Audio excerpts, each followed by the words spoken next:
Right to health bill जिस पर काफी विवाद चल रहा था, डॉक्टर काफी रैलियां निकाल रहे थे, लेकिन लास्ट में सरकार और डॉक्टर्स के बीच में सहमति बन गई है।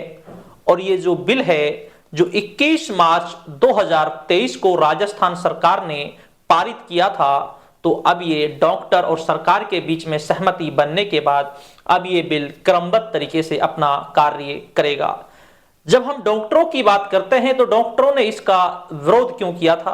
क्योंकि इस बिल के तहत यह अधिकार दिया गया था पेशेंट को, अर्थात मरीज को यह अधिकार दिया गया था वो किसी भी प्राइवेट अस्पताल के अंदर अपने मरीज को दाखिल करा सकते हैं, अर्थात उसका इलाज करा सकते हैं। और अगर इमरजेंसी स्थिति है पेशेंट की तो प्राइवेट अस्पताल मरीज को लेने से इनकार नहीं कर सकती। और अगर पेशेंट के पास या उसके परिवार वालों के पास रुपए नहीं है तो भी प्राइवेट इस अस्पताल को उसका इलाज करना पड़ेगा।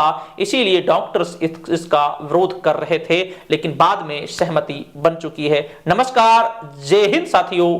तो आज मैं बात करूंगा राइट टू हेल्थ बिल पर, अर्थात जो राइट टू हेल्थ अर्थात जो मानव का जो शरीर का हेल्थ का जो अधिकार है उसी से संबंधित ये बिल है। और मुख्यतः इसमें 14 पॉइंट हैं और 14 पॉइंटों को हमें समझना होगा।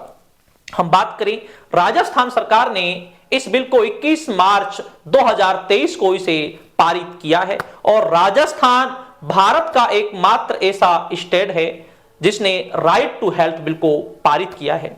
इस बिल के तहत किसी भी मरीज को किसी भी प्राइवेट अस्पताल के अंदर भर्ती कराया जा सकता है और कोई भी अस्पताल उसे मरीज को भर्ती करने से इनकार नहीं कर सकती।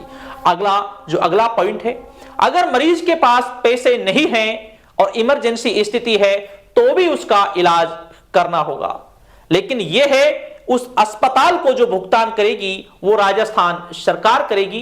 क्योंकि राजस्थान सरकार ने प्रत्येक व्यक्ति के इलाज के लिए 25 लाख रुपए का प्रावधान रखा है, अर्थात 25 लाख तक का वो किसी भी प्राइवेट अस्पताल के अंदर इलाज करा सकता है।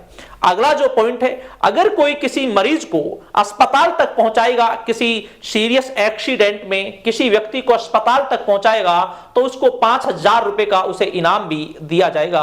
अर्थात इसे प्रोत्साहन कह सकते हैं, इसे प्रोत्साहन दिया जा रहा है।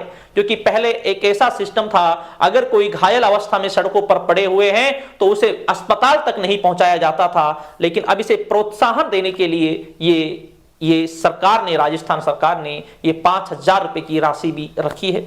अगला है, कोई भी जांच कराने के लिए जो प्राइवेट अस्पताल हैं तो वो कोई भी जांच जो कराई जाएगी तो वो जांच कर सकते हैं। जी हां, इनकार नहीं कर सकते जांच करने से भी।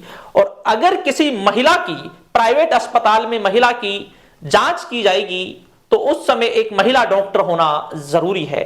पहले ऐसा होता था जो पुरुष डॉक्टर ही उसकी जांच किया करते थे, तो अब महिला डॉक्टर होना भी जरूरी है। और अगली हम बात करें, अगला ये है, अगर कोई सीरियस स्थिति में कोई मरीज है किसी प्राइवेट अस्पताल के अंदर तो उसे सरकारी या दूसरे अस्पताल तक पहुंचाने के लिए उसी अस्पताल की जिम्मेवारी होगी और वही उसके लिए वाहन उपलब्ध कराएगी। जी हां, ये जिम्मेवारी उसी अस्पताल की होगी। और ये जो रूल जो लागू होगा ये 50 बेड से ज्यादा जो बड़ी अस्पतालें हैं उन पर ये रूल लागू होगा।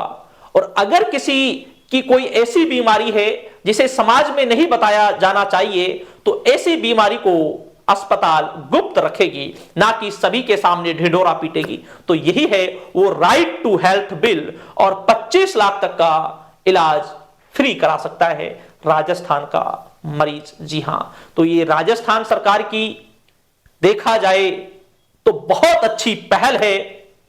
यूं तो राजस्थान में पहले से ही बहुत सी जांचें जो हैं वो फ्री हो रही थी और अब इस राइट टू हेल्थ बिल को आने के बाद तो जो राजस्थान की जो आवाम है उसके लिए एक बहुत ही बड़ी खुशखबरी और एक ही बहुत ही बड़ा तोहफा है राजस्थान सरकार का।